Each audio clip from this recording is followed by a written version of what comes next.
Welcome to Box Out Banter, where we're changing up our cadence a little bit. So I forgot to tweet about this actually, but we're gonna go ahead and do some bi-weekly action because there's not really much NBA news to talk about with given the off season and where everything's at right now.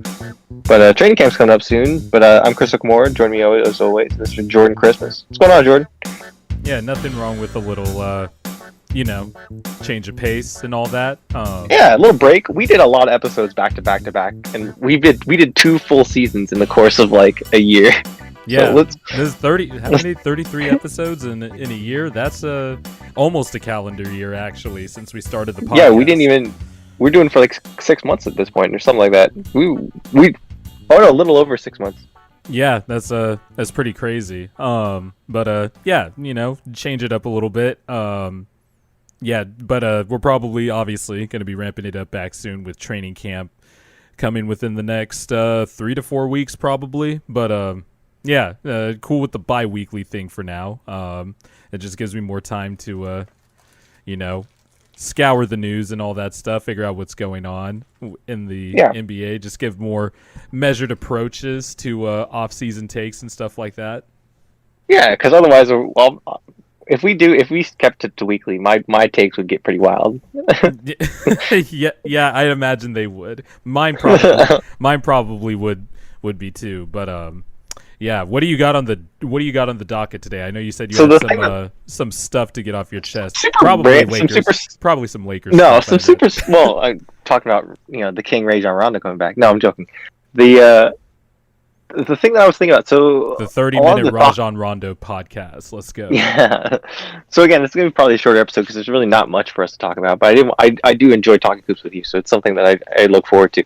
But anyway, there's the topic that I did want to hit was so there was a topic last week on the Gilbert Arenas podcast where they're talking about it's the anniversary of Kobe's game at the Drew League.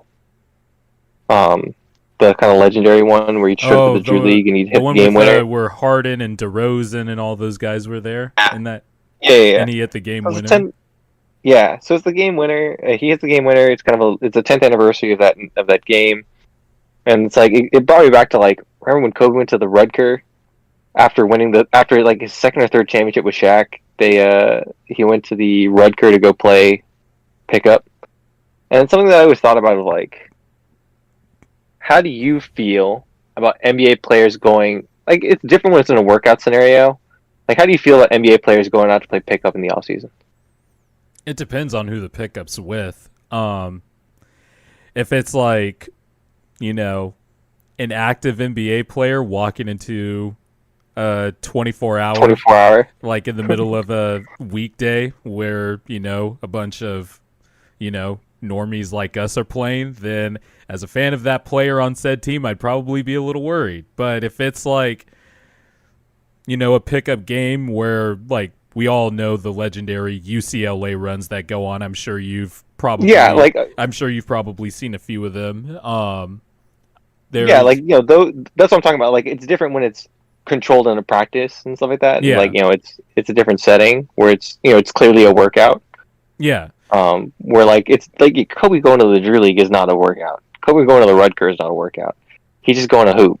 Yeah, and there's always going to be levels to this. So like, obviously, there's like a certain baseline level of skill that is required for a superstar NBA player to like kind of not lower himself down to that level. That's a terrible way to phrase it, but there has to be a baseline level of competence for an NBA superstar to participate in a controlled pickup game because usually they're used to playing on the highest level and stuff like that. But even Trey Young playing in his hometown league this couple weeks ago. Yeah, that clip that went viral, right? Like so. Yeah, with that dude that was doing talking mad shit and I get. I am all for the shit talking, but it's always hilarious when a player like who is clearly a worse player than said NBA star is always talking trash, and then he gets lit up. Yeah, by the. That's why people love watching Pat Bev. Yeah, Talking shit and they're getting lit the fuck up. But you remember that you remember the lockout year in 2011 where everybody just went on these, basically all the NBA stars just went on this tour of just it was like this roving show of pickup games where like it started with like Kevin Durant at the Rucker, and then like LeBron, CP3, D Wade, and Bosch and all those guys started like going to different gyms like across the country playing games while the season was supposed to be going on, but it was locked out because of the the CBA and all that stuff. But that was a fun time. Seeing like the YouTube highlights of that and stuff like that. But I generally like it when players play pickup and stuff. Like they always make it look easy too. Like, because obviously the pressures are different and stuff like that, and these players are just automatically making everything. It's kind of wild to watch. Yeah, again, my concern is always back to the thing of like the normie players. They're gonna get hurt, man. Like they're gonna hurt someone. They're gonna hurt one of these guys. If they're gonna not know how to play, they're gonna trip someone. Like, yeah, it's just a game. Like Kobe going to the Rutger after his third championship. Like, again, this is like Kobe best player, first or second best player in the world at this point. Going to the Rutger with no security would never happen today. Yeah, never. Yeah, and no, it's like it's wild. That would be like Steph. That'd be like Steph showing up to like some random pickup game in Oakland or San Francisco or something like that with no security. Could you just imagine that shit? Like, yeah. But no, again, I'm not saying I don't think anyone's doing anything malicious or like trying to target or whatever. But like, people don't know how to play, man. Like, you're gonna get hurt. Yeah, people don't know how to. Yeah, but I do like the controlled pickup games that you were mentioning earlier and stuff like that. Oh yeah, I find them all the time. Like there's, I forget what his name is. There's a guy that puts up games on YouTube all the time. That's one of the guys that runs some of these bigger pickup games in LA. The Rico Hines. It's the one that Caruso's always at. No, I don't know. I don't run in the same circles as Caruso, sadly. Yeah, so it's like Caruso's usually in those. Carmelo's been in those since he's been in LA. But I forget who else. But like, yeah, there's a lot, like DeRozan's in them sometimes. Westbrook's in those. But yeah, like a lot of the LA guys are in these pickup games, and it's like they're fun to watch, man. And sometimes the NBA guys go harder in these practices than they go in like actual NBA games. Like, you can see the intensity where you're like, oh dude, they're like going at it in a way that they don't in like real games. I think the intensity is different. I don't know if I wouldn't describe it as harder is I wouldn't know if I describe it as harder in the, because they're still not playing defense with the fervor that you would see in a pro game, because defense lends to getting hurt. Yeah. Well, I've seen moments of some of these pickup games where like you're like, dude, they're like going at it. Oh yeah, there's definitely like they're mad, they're going at it. There's definitely possession by possession like moments and stuff like that. But I was just more talking about overall. It just doesn't. Oh yeah. No. Like over the course of a game, it's like these guys know that this isn't the real thing. Yeah. 100% with you. But that Kobe Drew League one is one of my favorite YouTube videos, because that's kind of like, at this point he's already an icon in LA, and him showing up at one of the more notable and well-known leagues, and showing up and putting on a show with other NBA players, especially because I think he hit that post fadeaway game winner over Harden too. And Harden was an up and coming. I think Harden was still with the Thunder when that video came out. And no, I think he was. I think that was like one of his earlier seasons with the Rockets. Was that like his first like breakout season. Early season? Was that because he had the beard? It wasn't like a big beard, but he had the beard. Yeah. Well, Harden kind of had the beard in OKC too. But oh, that's right, at the very end. yeah, it had to be one of the. It had to be either the last year of OKC or one of those 2 early Houston years, because that was like, I think that was like in 2012 or something like. It was literally right around that lockout season, because that was like the pickup yesterday, game. The pickup games were like earlier this week thing. was Earlier this week was the 10th anniversary, so it was in 2011. Oh, yeah, you did say that earlier, didn't you? Yeah. Yeah, so then that's right. That is literally because that was the trend. Was every NBA player was doing pickup games while the season was going on, or was supposed to be going on, or the off season heading into the lockout, and so yeah, that was a pretty legendary moment. That would be pretty cool to be mobbed by a crowd like that. But I'd also my claustrophobia just acts up. I would act like I would at a music festival, just start a mosh pit or something. Yeah, it's again, these are like terrifying situations to be in as like a professional athlete when your body is so important to you. So like, I'm always curious how people feel about it when it's like, Kobe. Kobe probably didn't give a fuck. Like, oh yeah, Kobe was again. I think it depends on the personality too, and like again, I have nothing against it. It's just very risky and very dangerous. Yeah, Kobe has the exact type of personality where he could show up to any part. He had the personality to show up at any park and show up as a superstar with no fear. Just, hey, what up? I'm here to play. Let's hoop. Oh, dude, I was laughing so hard. There was you'll like this. I was watching the video of it because they have the full video online, and Kobe's telling Harden, because Harden's talking mad shit, and Kobe's, they're talking shit back and forth. And Kobe, I don't know what he was answering Harden with, but he says, it's a short list. Wilt, MJ, me. It's a short list. That's pretty funny. I have to find that video.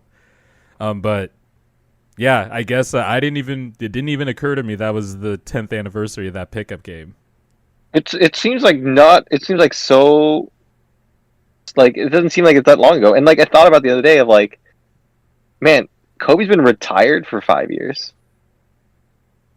Well, and it doesn't seem like that at all. I had to catch myself earlier just now because I said it has I still can't process the fact that he's not here anymore. Yeah. And like I said, like earlier, I said he has the personality, and I was like, oh crap, like he's like but yeah, still legend, one of the best, and just it's still honestly, I still feel like we haven't had time to process it because of everything that's been, all the crazy shit that's been going on.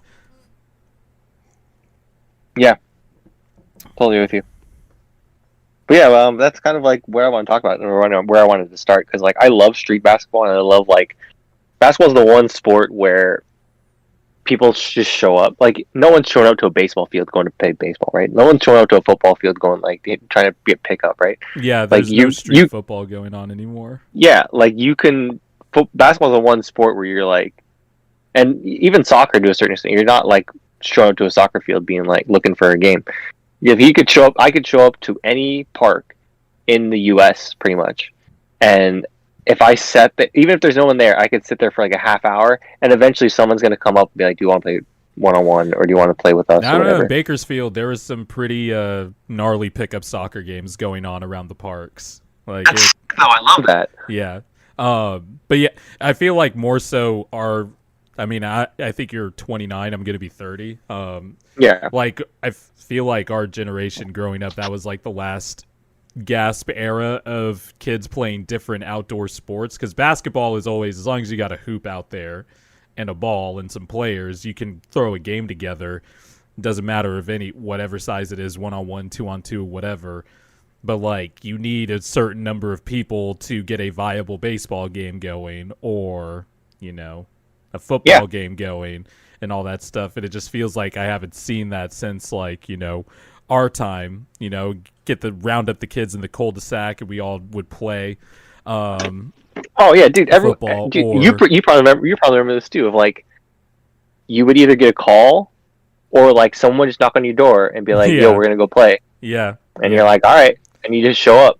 That was And the then, I feel like that was like if you were like born after 93 or 94, like that probably stopped quickly because you most likely grew up like at the start of the internet era, or like at the start of when the internet era started really to take off towards what it is now, or right before the phone era too. And yeah, and like even when we had cell phones, I was getting text messages like, "Yo, we're gonna hoop." yeah, I didn't get a cell phone till my sophomore year of high school, and get my first phone was a Razor. Oh, I had a Crazer, which is the tiny version of the Razor. It was Oh, blue. I see, I see. It's like the slim one.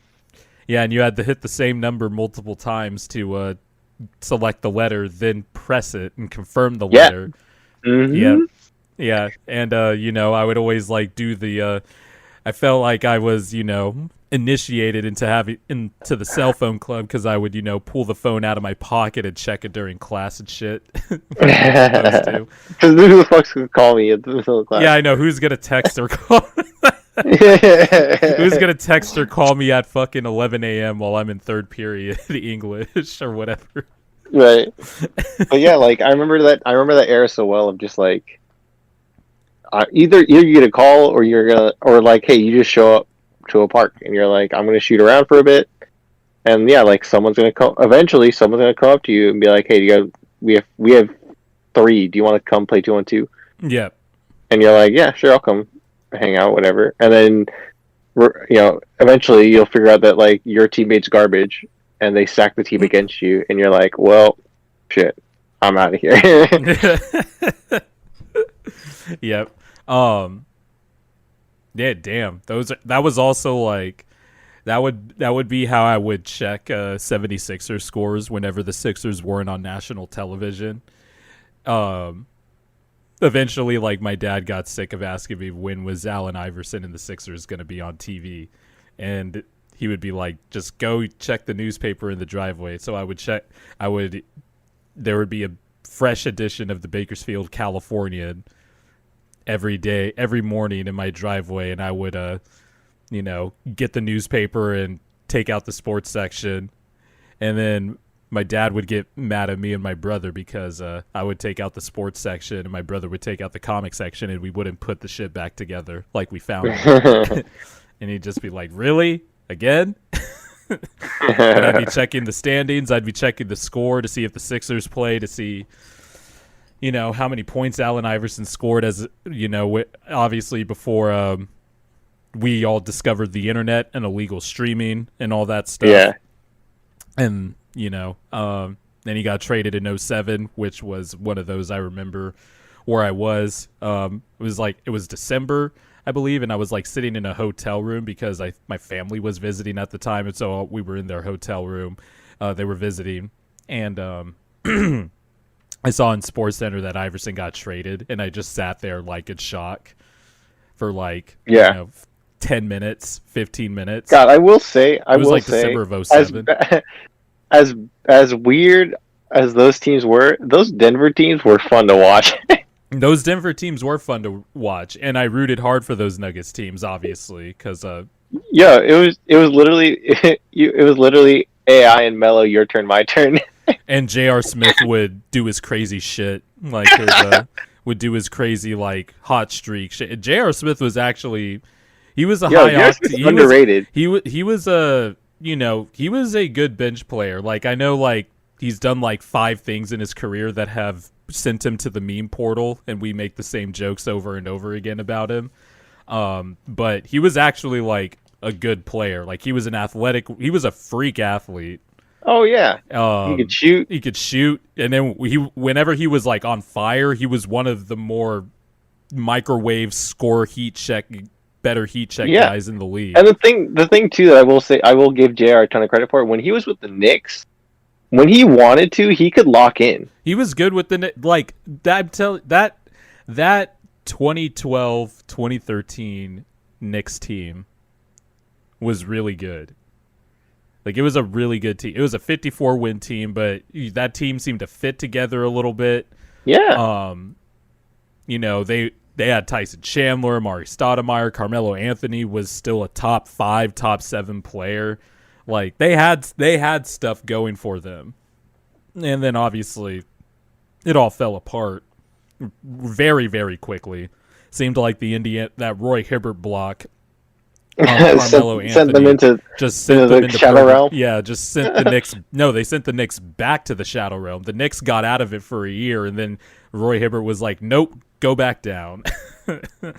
Broke your puzzle. Yeah. Broke your Millennium Puzzle. Yeah, broke the Millennium Puzzle, and all that. And but that Knicks team was fun. But yeah, I rooted hard for those AI Denver Nuggets teams. But now there's well, we'll see. But Nikola Jokic looks to be on the trajectory of being the he's already the best number 15 in Nuggets franchise history. I think that's safe to say. Especially if not, he's on the trajectory already to,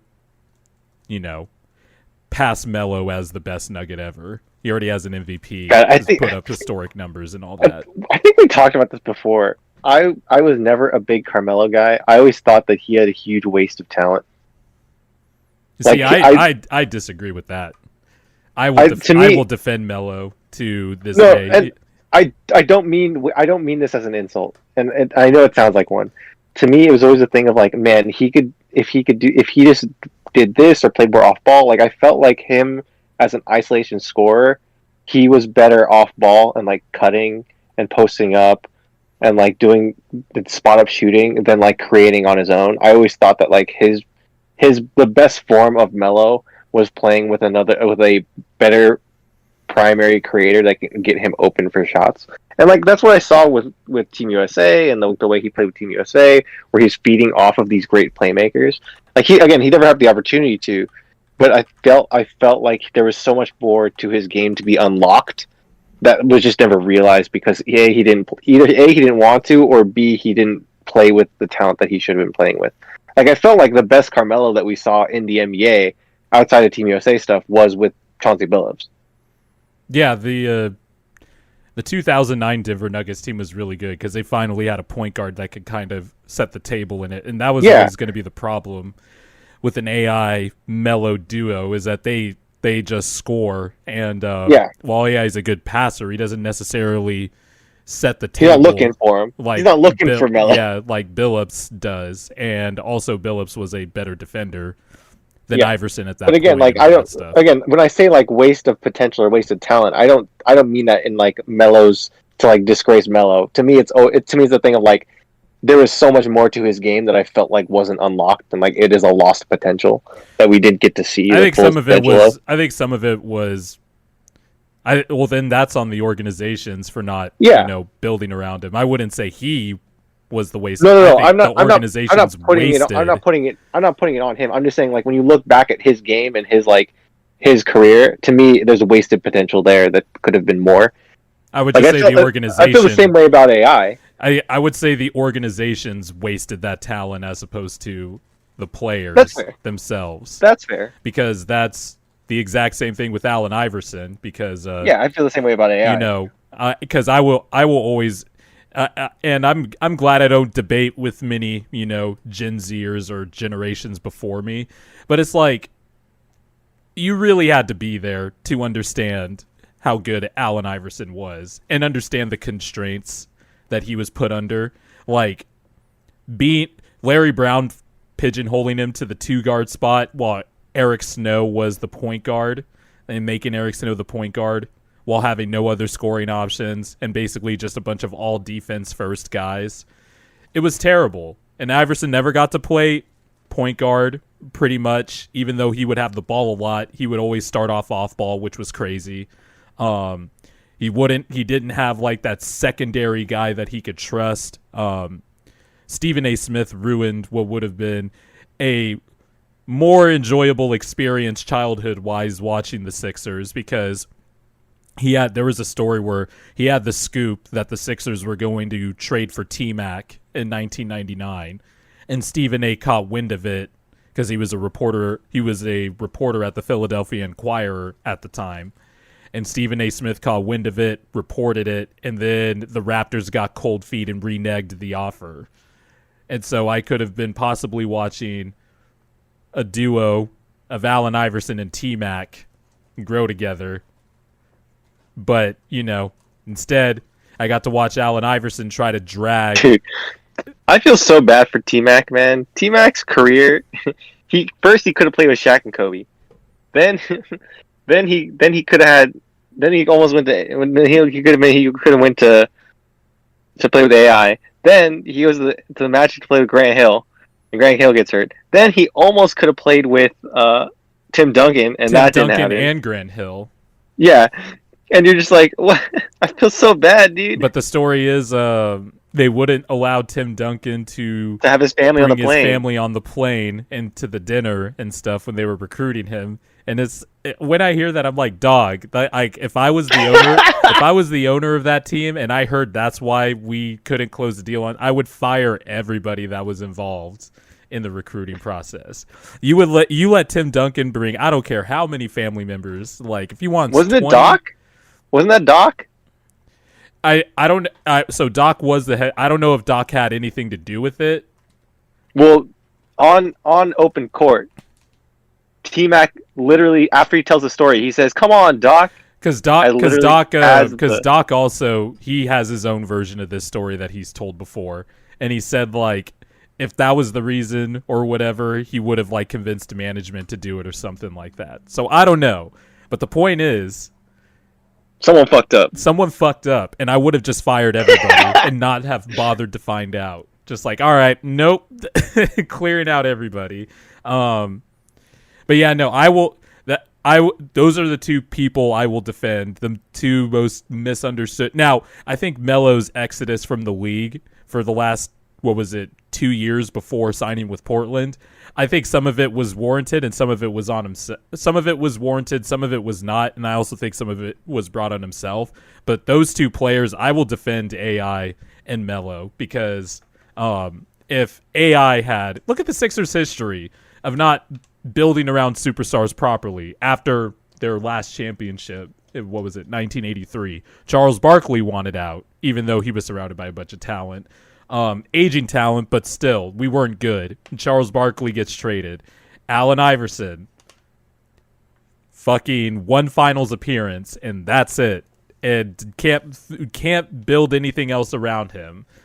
And then outside of Sam Hinkie and Daryl Morey, all the other Sixers former brain trust, former front office members, once again pissing away draft assets, can't build properly around Embiid and Simmons. And we ended up with an Al Horford, Josh Richardson, Tobias Harris lineup. Yikes. Like, the Sixers have a history of just being incompetent when it comes to build. Once they get a star, they don't know how to build around it. It's really quite the conundrum. But I will defend AI always to the grave. My favorite player ever. No, and I think that a lot of people feel that way. And like, again, I think AI gets lost in a lot of the like greatest player talk, and I don't think he's the greatest player of all time. Like pound for pound, he was up there. Like, oh yeah, he was one of the GOATs. Like, obviously, my argument always goes to, again, it's not so much on the player. Like you said, it's not so much on the player. To me, with Carmelo and AI, it's a thing of like they had so much more that was just never unlocked. Yeah, I would agree. I feel like they left a lot on, not left a lot on the table, like in terms of effort or whatever. But I feel like there's so much more to, like, if you put them in the ideal situation, their career turns out so much differently. I remember when I would always track Iverson's career points per game, especially after, he got traded from Denver. That's where really his decline started. Because, like, if you looked at Allen Iverson's career points per game before he got traded away from Denver, like, he was only second or third he was second to Michael Jordan in a career points per game in NBA history. Like, he was a 4-time scoring shot. Like, AI was undoubtedly a first ballot Hall of Famer, like, the minute he retired. Yeah. But it's crazy to say that there was more that could have been unlocked. Like, people will always bring, his efficiency. He was shooting league average in terms of true shooting percentage wise for what the era was at that time. And also look at the era of basketball that was played in during that time. Like, everybody was playing in a phone booth. There was like 2 bigs on the floor that could barely stretch out to 15 feet sometimes. Like, not enough spacing. Players driving into 3 or 4 people. And AI still averaged like 34. Like, if you gave AI the open floor, that if you put Prime Allen Iverson, one of the, by the way, doesn't get enough talk for one of the best athletes of all time. Like, period. Like, he says he could have been a better football player than basketball player, and I believe it, because he was not only probably the fastest point guard in NBA history outside of Russell Westbrook and prime Derrick Rose. He was also like, oh no, dude, prime John Wall. I put prime John Wall up there too. Oh yeah, prime John Wall too. You're right about that. Although I'd probably put John Wall like a tick below those two, but John Wall is up there with those guys. But also, AI was one of the freakiest leapers ever. Like, if you give that dude an open floor with the NBA spacing that there is today and how they run spread pick and roll and stuff like that, AI would be tearing this league up. Kind of like Gilbert Arenas too, by the way. Like, Gilbert Arenas was kind of like an early prototype of like the off the dribble, shoot the 3 off the dribble kind of guard that we see today. And Gilbert Arenas definitely would have been averaging like 30, 32 with you know, his assist and all that stuff. Like, yeah, you've been insane. It's all about context. And so whenever I hear people discredit AI, that's like one of my basketball, everybody has them. It's one of my basketball triggering points. I'm just like, all right, yeah, time to man the stations. I get that way with the Kobe ball hog talk. Yeah. Well, there is a little. Kobe will admit sometimes that there were times where he had to do that. Yeah, but I mean, my thing isn't like, it's not the idea of like he's a ball hog because he doesn't have help or because he doesn't trust his teammates or whatever. Like, it's not a ball hog thing of like he's trying to play hero ball. It's a thing of he feels like he has to because he's playing with fucking Smush Parker and Kwame Brown. Yeah. Well, that's the same thing with AI too. I remember kids in elementary school. My dad too, but my dad was just talking shit because he's a Laker fan. But I remember like kids in elementary school would be like, "Oh, Allen Iverson, no, he hogs the ball too much," and I'm just like, "What?" Well, who's gonna pass you, Eric Snow? And obviously, I wasn't like intellectually prepared as like a 4th or 5th grader to argue intellectually about AI, but my mindset was, well, shit, if I was as good as him at scoring the ball, I'd fucking hog the ball too. Like, especially when I'm passing it to Matt Geiger and Eric Snow and Aaron McKee. Fucking Eric Snow's a one-time All-Star, I think. I think he's an All-Star. I think he's an one-time All-Star. All right, I'm looking this up. I think so. There is no way. He made one all-defensive team. Okay, that's what it was. There it is. I know he did something. You saw the one accomplishment, and you're like, huh, that's nice, and then just moved on. Yeah, I was like, because I remember looking at. You're like, he did something. Well, he's also on the 2 worst final teams in NBA history. Yeah, he's on both. Like, that's the combining factor of the LeBron Cav team and the AI Sixer team is Eric Snow. That's the common denominator. It is. If you want to make the finals with a bad team, you just need Eric Snow. You just need Eric Snow on your team, man. And he did make that all defensive team with us. So I mean, I guess sure, but you know what I mean. Like, it's just amazing how often you look through NBA history and you just see teams fucking up building around a tier 1 guy, you know? Yeah. But yeah, no, shout out to AI. I will defend him. Always. Yep. All right. You got anything else? So I don't know if you saw this story on that dropped today, but apparently ESPN got bamboozled, hoodwinked with the football, led astray. Yeah, with the I'm gonna get the school right here. What is it called? Bishop Sycamore. So for those of you who are listening, This is great, by the way. I for love those of you this. who are listening, over the weekend, ESPN broadcasted a couple of high school games.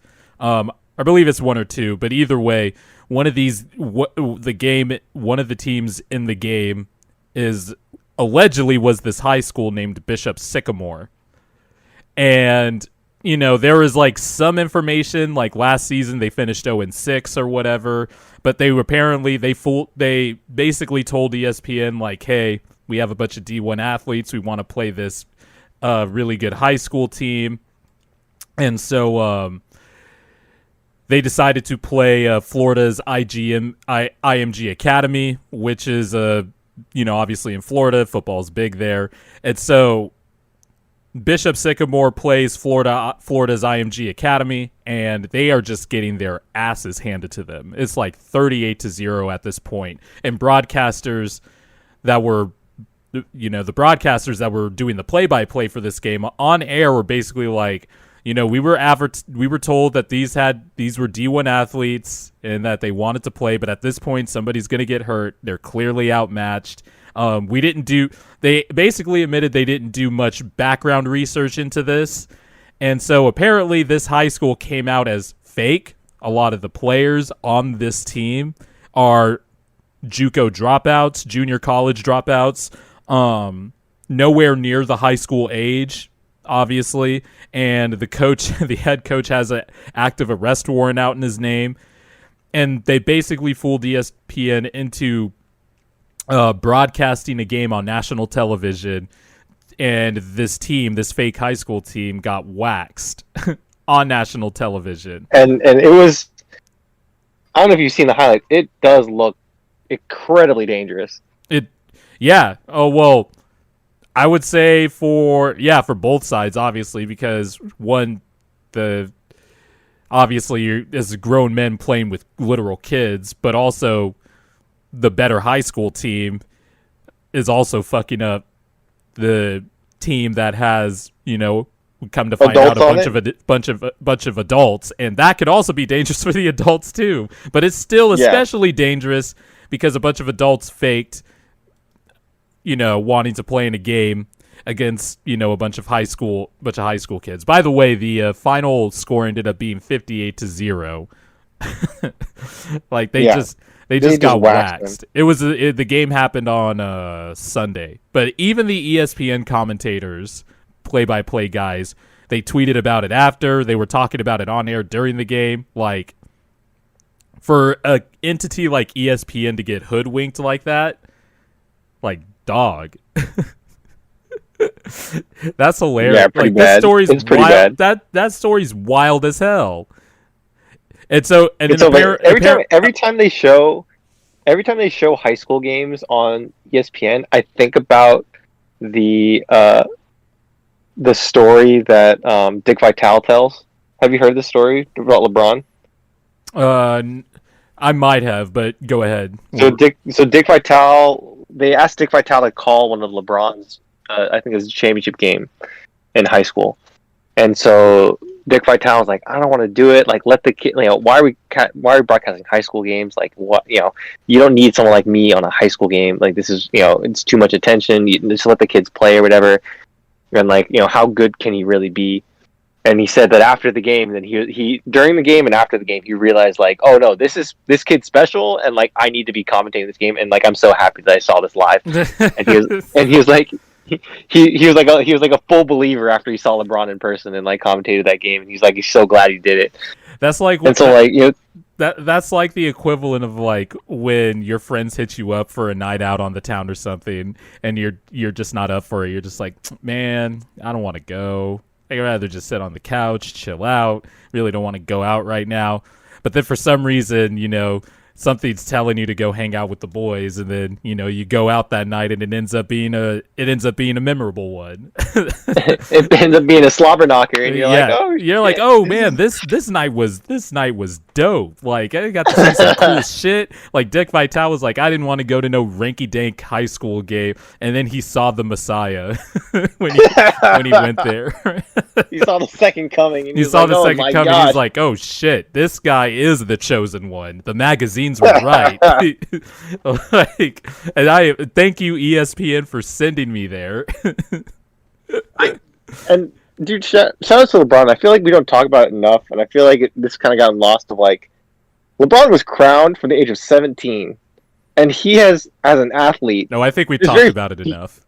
There's very few athletes that like live not in this context, but like there's very few athletes that like live up to the hype that they're given. And like LeBron has it almost every turn. So I agree with what you just said, but I do think it's talked about enough because I have heard how you started off with that soliloquy is how I've heard a bunch of LeBron stans start off with that. So people don't realize LeBron lived up to the hype. It was tough for LeBron to live up to the hype, and he did it since he was 17. Like, I've heard all of that. The only ones that I can think about that have like done this same thing were probably Tiger Woods and the Williams sisters, and maybe Gretzky. Of like just like they were crowned at such a young age. Yep. And we're just like, yeah. You're right. Yep, that's pretty much. Trying to think like if there was an equivalent in baseball for that too. By the way, it's. I know it's a basketball podcast, but I feel like I'm gonna bring his name up a lot in the future. But it is wild that baseball is so terrible at promoting its stars that they clearly have the best thing going on in sports right now. In Shohei Ohtani, and nobody everybody keeps saying like nobody talks about Ohtani, but it's really true. Like nobody is if this was like 2009 or 2010, this would be leading every national sports show, every national radio show. Like, yeah, we'd have Ohtani watch. It'd be. Instead of Heat Watch or Heat Index, it'd be Ohtani Index. Like, yeah, I mean the thing. It goes to it's like three factors, right? One, he plays for the Angels, not the Dodgers. Yep. Okay, first one. Second one, MLB is terrible at promoting anything social media related. Because I did a breakdown. I don't know if I told you this. I did a social media like deep dive breakdown. You did tell me this, yes. Of MLB versus the NBA in terms of their usage of social media, and it's absolutely insane. So think about it this way: you just YouTube, right? When a game ends in the NBA, the YouTube highlights go out within the half hour. Yep. Right. Mm-hmm. There's a YouTube video of highlights on the official channel of the game that just happened within a half hour, usually within 15 minutes. The MLB, they don't go out until at earliest 5 hours after the game, or most likely the next morning. Yeah. At that point, the NFL kind of used to be like that, but not anymore. The NFL's gotten a ton better. Yeah, they have. The thing that I thought was going to change everything was, I don't know if you've used this before, but they have the MLB Vault with the social media integration, which is fucking awesome, and it's incredible. And I feel like it's a resource they don't push enough. So basically what it is, it's an index, it's a searchable index of baseball highlights. And it's updated every night with whatever highlights were that night. And it's a database. So you can search Mookie Betts and it'll pull up hundreds of Mookie Betts highlights from the last, like, however long since they started this index. And some historic clips too. Like you could pull up like Ichiro or like Roberto Clemente or whatever else, right?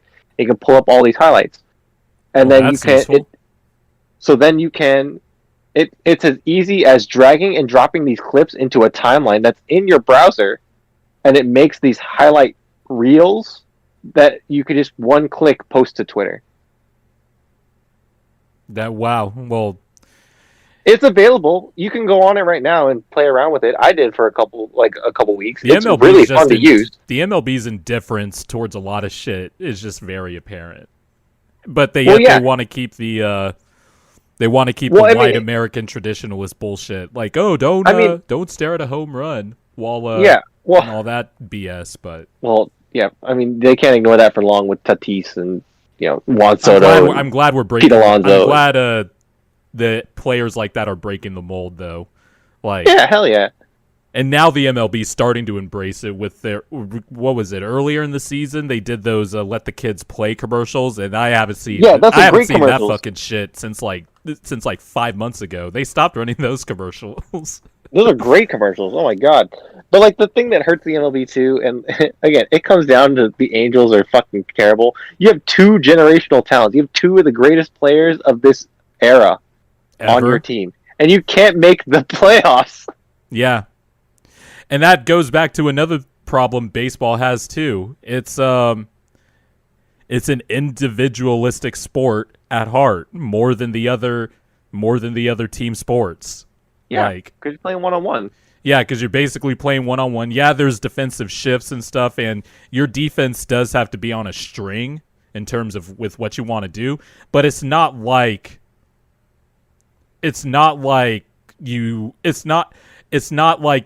the string on defense is not as important, I feel, as you have to be on a string in basketball or in football, where you have to communicate your one-on-one matchups. And the thing is, like, your players are only doing so much. Your manager is actually doing more work in terms of matchups and figuring out lineup situations and pitching situations and trying to line up and trying to get the ideal fit. Like your manager is playing more chess than your players are. And at the end of the day, like, if you don't have great pitching, like, all of that goes to shit anyway. Like, yeah, it really, like, you have to have your ace, your ace starters, and you have to have good enough bats, and that's rooted in individualism, because you're up there at bat by yourself, and then you're up there at the mound by yourself. And also, like, in football, like, there's 3 levels of communication. You have to communicate to the D line, you have to communicate to the linebackers and the safeties who are playing in the box, or communicate to the back end, like to the other safeties in the corners. Like, there's so much more strings involved with football to pull the boat forward, as opposed to baseball, where a lot of stuff's pretty routine, and that makes the aesthetic of the game boring also. But the game could be... But even that shouldn't matter as much if the MLB was... Because, like, when I was a kid, I was into baseball. Like, Tony Gwynn was my favorite player when I was growing up, because I was born in San Diego. I lived there until I was about... Oh, okay. I lived there till I was about 7... I lived in La Mesa until I was about 7 or 8 years old before I moved to Bakersfield. But Tony Gwynn was my favorite player, and that's why I'm a Padres fan. And like, I was really... I would check SportsCenter to watch, Bond, to see if Bonds, hit a bomb, to see who was winning the home run race, because it was Bonds, Sosa, Sammy Sosa, Mark McGwire. There was Ken Griffey Jr., even though that was more on the tail end. Ichiro, of course. Like, the MLB just knew how to... Well, I guess the MLB just didn't keep up with the times, but... yeah. That's really what think about if there was an Ohtani resources. If there was an Ohtani or a Trout, if there was an Ohtani and Trout level player on the same team in basketball, that team would be going to the fucking finals every single year. Yeah. Like, if we could somehow transfer... It's like they have, like, Jordan and LeBron in their primes playing the same time together. Yeah. And it's like, what are you doing with them? And it's like, but because baseball is rooted in individualism, like, mostly, they're not... the Angels are nowhere near the playoffs. And also, that's bad management too, because they haven't had good pitching and any of that. Like, they haven't had any of that stuff. And the thing is, like, it's not like they're not unwilling to spend. They spent like $100 on, like, Rincon or whatever. Yeah, like Rendon. They spent Rendon. There you go. They spent so much fucking money, and, like, nothing happened. Except for pitching. Which, apparently the Padres allegedly addressed the pitching in the offseason, then it all went to shit, and now we're free falling out of the playoffs. But that's neither here nor there. I mean, to be entirely fair, it's not the Dodgers and Giants are just on another level right now. They're going back and forth trying to win this division. I was texting my friend who's a huge baseball guy, is an aspiring baseball play-by-play broadcaster, and I texted him and I was like, wow, 3 weeks ago I was excited about heading to the playoffs and getting Max Scherzer, and then after that it all went to shit. And then he was like, well, that's baseball sometimes. August is the hardest month to win in the season. And I was like, yeah, that's fair. But fuck, this Padres season went from awesome to fucking shit in 4 weeks. 4 weeks flat. It was fast too. It was like, oh, we're on this road trip. We're facing the Marlins, the Rockies, and the Arizona Diamondbacks, 3 of the worst teams in the league, and we've lost 13 out of our last 15 games. Not great. Jeez, no. I was like, oh, we're going to gain some ground in this division, and we just kept losing and losing. We got no-hitted by a Diamondbacks rookie pitcher. we were down bad, man. But enough baseball talk. That's how you know the podcast should end, is when we're bitching about Rob Manfred and his incompetence and this is true. Stupid baseball team. Oh, I felt so bad, dude, because you were so excited about Scherzer, and then I was like, "Yo, we got him and Trey Turner. Let's go!" Yeah, and that same friend that I texted, he texted me first when the Scherzer news first broke, and I thought the Padres were getting Scherzer, and he's a huge Dodger fan, and that as he should be. Okay. And then he was basically like, oh, you guys think you could just get everything now, don't you? And then an hour later, the Dodgers get Scherzer, and I was like, yeah, fuck you. I texted back, I was like, yeah, go fuck yourself. It's so good. But anyway, that we should probably just end it here, because now we're in the boring part of the podcast. now we're going off. Now we're going off about baseball, and people have turned off the car and are leaving. Leaving the station. All right, guys. So thanks for listening. We'll be back in 2 weeks, and then hopefully more NBA stuff will happen. Hopefully someone gets traded, because there's a lot of rumors out there. Hopefully more people get bought out and more people get traded. But we'll talk about some rumors and stuff. But might be time to a training camp rolling around. By the time 2 weeks come back, we might have to. Maybe we might have to start too early power rankings. We might have to do too early power rankings or something. We'll talk about it. We'll figure something out. Yeah. Depends on when training camp starts. Well, all right, guys. Thank you for listening. Thank you for watching. If you're watching on YouTube, and we'll see you guys later. The B.O.B.